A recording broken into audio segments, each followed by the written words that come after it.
নমস্কার, সংস্কৃতির ফৌজি ফ্যামিলিতে আপনাদের স্বাগত। আজকে আমার বাবার জন্মদিন, তাই আমি আর দাদা মিলে প্ল্যানিং করেছি যে বাবাকে আজকে সারপ্রাইজ দেব। তাই দাদাকে বললাম শপিং মলে গিয়ে বাবার জন্য জামা পছন্দ করতে। ভিডিও কল করে আমি আর ও মিলে দেখছিলাম যে কোন জামাটা পছন্দ করা যায়।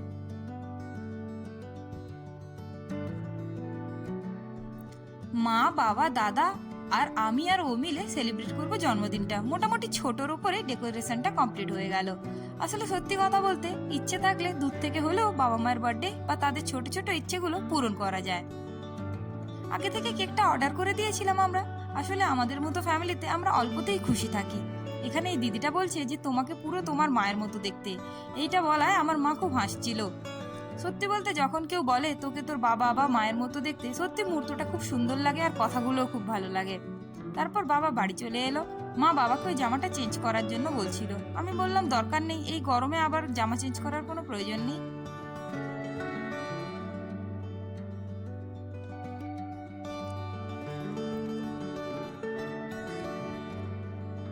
তারপর বাবা রুমের দিকে ঢুকলো, ঢুকেই বলল এইসব করার আবার কি দরকার ছিল।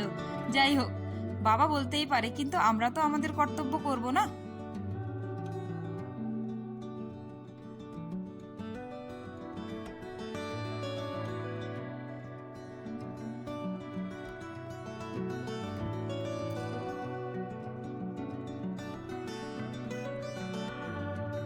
তারপর মাও রেডি হয়ে চলে এলো।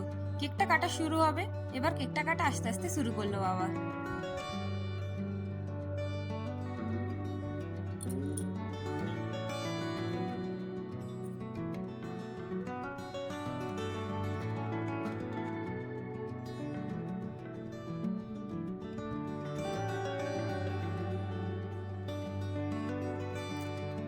এইখানে দেখো আমার মায়ের মুখের হাসিটা। দুজন দুজনকে যখন খাইয়ে দেয়, সত্যি এদেরকে দেখলে আমারও খুব হাসি পায়। এরা দুজন পুরো বাচ্চাদের মতো থাকে। তারপর দাদা বললো যে তুমি কাকুকে খাইয়ে দাও, আমি ফটোটা তুলছি। তাই পোজ দিচ্ছিল এরা দুজন মিলে।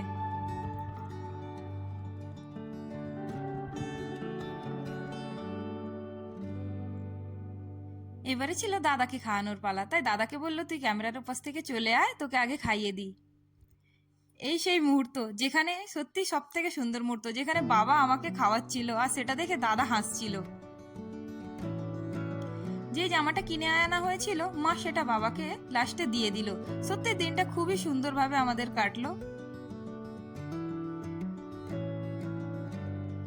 চলুন, ভিডিওটা ভালো লাগলে চ্যানেলটা সাবস্ক্রাইব করে আমার পাশে থাকবেন।